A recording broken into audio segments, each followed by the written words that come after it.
Hello বন্ধুরা, কেমন আছেন সবাই? আশা করি সবাই ভালো আছেন। তো নতুন একটা রিয়াকশন ভিডিওতে আপনাদেরকে জানাচ্ছি স্বাগতম। বন্ধুরা, আজকে যে ভিডিওটির উপর রিয়াকশন দিচ্ছি, ভিডিওটির টাইটেলটা হচ্ছে সাব্বাস বাংলাদেশ, ভারতে গ্যাস সরবরাহ বন্ধ। আসলে এই ইস্যুটা নিয়ে আমি তেমন কিছু জানি না। টাইটেলটা দেখে মনে হচ্ছে বাংলাদেশ আগে থেকেই ভারতকে গ্যাস সরবরাহ করত। তো যেখানে বাংলাদেশে গ্যাসের দামই অনেক, সেখানে বাংলাদেশ কিভাবে ভারতকে গ্যাস সরবরাহ করে, এটা আসলে আমার মাথায় ধরতেছে না, এবং কি বিষয়টা আমার ক্লিয়ারও হচ্ছে না। আমি কোনোদিন শুনি না যে বাংলাদেশ কোনো একটা দেশে গ্যাস সরবরাহ করেছে বা রপ্তানি করেছে। আজীবন শুনে আসছি বাংলাদেশ গ্যাস বাইরে থেকে কেনে, এবং কি তেলও কেনে বাংলাদেশ। তো এই ভিডিওতে এই ব্যাপারে অনেক ডিটেলস থাকবে আমি মনে করতেছি। তো চলুন এই ভিডিওটি একবার দেখে আসি কি বলতে চাচ্ছে, আর ভারতকে গ্যাস সরবরাহ কেন বন্ধ করেছে এই বিষয়টা ক্লিয়ার হবে ভিডিওটি দেখলে। তো চলুন একবার দেখে আসি, লেটস গো। সব জায়গায় গ্যাস সংকট, সরকারের অবহেলা এবং ভুল পরিকল্পনায় দেশীয় উৎপাদন কমছে। ভারতের বিভিন্ন রাজ্যে বাংলাদেশে গ্যাস সরবরাহ বন্ধ করে দিয়েছে। এবার ভারতে গ্যাস রপ্তানি বন্ধ করে দিয়েছে বাংলাদেশ সরকার। এখন গ্যাস নিয়ে চিন্তাতে রয়েছে ভারত। কি করবে এখন ভারত? বাংলাদেশ কেন ভারতে গ্যাস রপ্তানি বন্ধ করে দিল? দেশের পূর্বাঞ্চলে চলমান বন্যা পরিস্থিতি, ছাত্র জনতার আন্দোলনে দেশ ত্যাগী সাবেক প্রধানমন্ত্রী শেখ হাসিনার ভারতে অবস্থান সহ বিভিন্ন কারণে বাংলাদেশে বর্তমানে ভারত বিরোধিতা তুঙ্গে। এমন পরিস্থিতিতে ফেসবুক সহ বিভিন্ন সামাজিক যোগাযোগ মাধ্যমে দাবি করা হচ্ছে বাংলাদেশ থেকে ভারতে যাওয়া গ্যাস লাইন বন্ধ করে দেওয়া হয়েছে। সত্যি কি এই গ্যাসের লাইন বন্ধ করে দেওয়া হয়েছে? তাছাড়া এই গ্যাসের লাইন কিভাবে ভারতে যেত? তো আজকের এই ভিডিওতে আমরা এই সকল প্রশ্নের উত্তর জানবো। তো ভিডিওটিতে লাইক দিয়ে বসে যান শেষ পর্যন্ত দেখার জন্য। বাংলাদেশে গ্যাস মজুদ আছে এটা জানি। উত্তর পূর্বাঞ্চলে প্রাকৃতিক গ্যাস রপ্তানি করা হবে এমন একটি দাবি ছড়িয়ে পড়ে। বাংলাদেশ থেকে ভারতের 7 সিস্টার্স রাজ্যে পাইপলাইনে গ্যাস সরবরাহ করার ব্যাপারেও এখনো পর্যন্ত নিশ্চিত কোনো তথ্য পাওয়া যায়নি। তবে এই প্রসঙ্গে বিবিসি বাংলায় প্রকাশিত একটি প্রতিবেদনে বলা হয়েছে বাংলাদেশ ভারতের উত্তর পূর্বাঞ্চলীয় রাজ্যগুলোতে প্রাকৃতিক গ্যাস নয়, বরঞ্চ এলপিজি গ্যাস রপ্তানি করবে।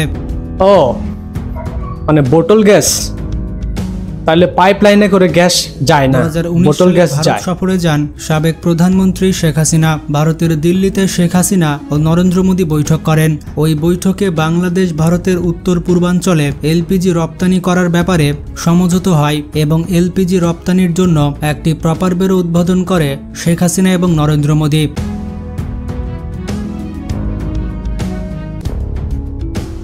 কিছুদিন আগে বিদ্যুৎ, জ্বালানি ও খনিজ মন্ত্রণালয়ের তথ্য ও জনসংযোগ কর্মকর্তা বলেন বাংলাদেশ থেকে ভারতে পাইপলাইনের মাধ্যমে গ্যাস রপ্তানি করা হতো মর্মে গত কিছুদিন ধরে সামাজিক যোগাযোগ মাধ্যমে এমনটাই দাবি করা হচ্ছে। বলা হচ্ছে আওয়ামী লীগ সরকার কর্তৃক ভারতের পাইপলাইনের মাধ্যমে ভারতে গ্যাস রপ্তানি করা হতো, কিন্তু বর্তমান সরকার ক্ষমতায় এসে এই সিদ্ধান্ত বাতিল করেছে। এর প্রেক্ষিতে ভারতের বিভিন্ন রাজ্যে বাংলাদেশ থেকে সরবরাহ করা গ্যাস লাইনের সংযোগও বন্ধ করে দিয়েছে বাংলাদেশ। একই দাবিতে বিভিন্ন ভিডিও প্রচার করা হচ্ছে। এই বিজ্ঞপ্তিতে আরও বলা হয় প্রকৃতপক্ষে বাংলাদেশ থেকে কোনো প্রকার প্রাকৃতিক গ্যাস পাইপলাইনের মাধ্যমে ভারতে রপ্তানি হয় না। মানে নিউজটা ফেক নিউজ ছিল আর কি, এটাই প্রমাণ হলো। বাংলাদেশ থেকে ভারতে গ্যাস সরবরাহ বন্ধ করে দেওয়ার যে দাবি, এই দাবিটি একেবারেই সঠিক নয়। তবে এলপিজি গ্যাস রপ্তানি হলেও তা ভারতে সরবরাহ বন্ধ করা হয়নি। অনলাইনে যে ভিডিওটি প্রচার করা হচ্ছে সেটি হচ্ছে 2 বছরের পুরনো ভিডিও, এবং সেটি হচ্ছে ভিন্ন ঘটনার। ভারতে বাংলাদেশ থেকে কখনোই পাইপলাইনের মাধ্যমে প্রাকৃতিক গ্যাস সরবরাহ করা হতো না। তবে বিবিসি বাংলার রিপোর্ট অনুযায়ী বাংলাদেশ থেকে ভারতে 2022 সাল পর্যন্ত এলপিজি রপ্তানির তথ্য পাওয়া যায়। 2019 সালের সমঝোতা অনুযায়ী বাংলাদেশের ব্যক্তি মালিকানাধীন ওমেরা বেক্সিমকো ও বিএম এনার্জি পেট্রোলিয়ামের মাধ্যমে ভারতের উত্তর পূর্বাঞ্চলীয় রাজ্যগুলোতে এলপিজি আমদানি সরকারিভাবে যায় না, ব্যক্তি মালিকানাধীন কোম্পানির মাধ্যমেই ভারতে রপ্তানি হচ্ছে এই এলপিজি গ্যাস। 2022 সালের পর থেকে বাংলাদেশ থেকে ভারতে এলপিজি গ্যাস রপ্তানি করা হয়েছে কিনা তা এখনো পর্যন্ত জানা যায়নি। তো বাংলাদেশ থেকে গ্যাস বন্ধ করে দেওয়ার যে নিউজটি প্রচার করা হচ্ছে এটি মিথ্যা নিউজ, কারণ 2022 সালের পর থেকে বাংলাদেশ ভারতে কোনো রকম গ্যাস সরবরাহ করছে না। এবার আসা যাক ইলিশের বিষয়ে। বাংলাদেশের জাতীয় মাছ ইলিশ হলেও বাংলাদেশের সর্বস্তরের জনগণ এই ইলিশ মাছ খেতে পারে না।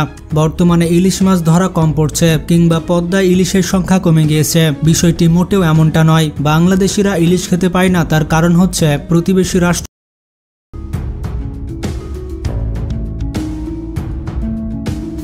তবে জোর করে মোটেও ভারতকে দোষারোপ করছে না, বরং প্রকৃত কারণের পেছনেও প্রতিবেশী ভারতীয় জেলেরা বাংলাদেশি জলসীমা হতে প্রতি বছর বাংলাদেশে ইলিশ মাছের প্রজননের সময় ইলিশ ধরা নিষিদ্ধ থাকে। এই বাংলাদেশের জলসীমায় প্রবেশ করে অবাধে ইলিশ মাছ ধরে নিয়ে যায়। এটা বাপ-দাদার সম্পত্তি।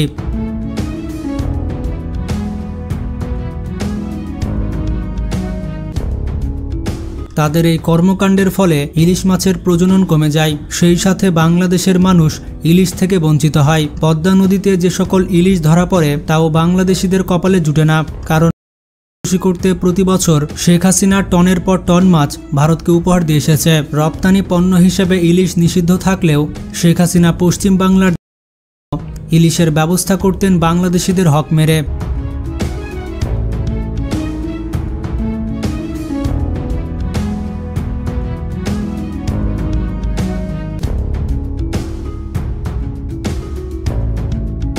এর প্রভাবে বাংলাদেশের বাজারে ইলিশের দাম প্রতি কেজিতে 1000 ছাড়িয়ে গেলেও 500 থেকে 700 টাকা কেজিতে এই ইলিশ মাছ পেত। তবে এখন আর ভারতের দরকার নেই, বাংলাদেশের হাল ধরেছে তরুণরা।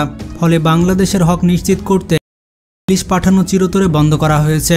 এর আগেও নীতিগতভাবে ইলিশ মাছ রপ্তানি নিষিদ্ধ থাকলেও শুধুমাত্র করতে শেখ হাসিনা সরকার ইলিশ রপ্তানি করে এসেছে। তবে বর্তমানে এই আইনের কার্যকর হতে চলেছে। ভারত বাংলাদেশ থেকে আর কোনো ইলিশ পাবে না। আর পদ্মার ইলিশ না পাওয়ার কারণে মাথায় হাত, কারণ তারা এখন আর ইলিশ পাবে না। তারা মজা করে ইলিশ খেত আর বাংলাদেশের মানুষ দেখত।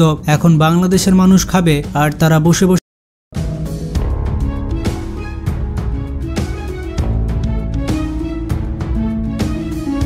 বর্তমানে পশ্চিমবঙ্গের মাছ ব্যবসায়ীদের অবস্থা খারাপ, তারা আর ইলিশ বিক্রি করতে পারছে না, ইলিশের দাম অনেক বেশি। তো যাই হোক, আপনারা দেখতে পেলেন গ্যাস সরবরাহ নিয়ে যে খবরটি ছড়াচ্ছে সেটি মিথ্যা খবর। তবে ভারতে ইলিশ বন্ধ করা হয়েছে, এটি একেবারে সঠিক খবর। ভিডিওটি ভালো লাগলে বন্ধুদের সাথে শেয়ার করতে পারেন। আজকে এ পর্যন্তই। ভালো থাকবেন, নিজের খেয়াল রাখবেন, টেক কেয়ার।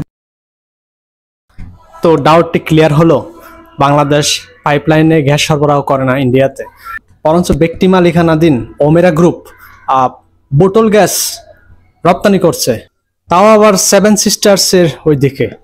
যাই হোক, বাংলাদেশের উচিত নিজের দেশের চাহিদা আগে পূরণ হোক, তারপরে বিদেশে রপ্তানি হবে।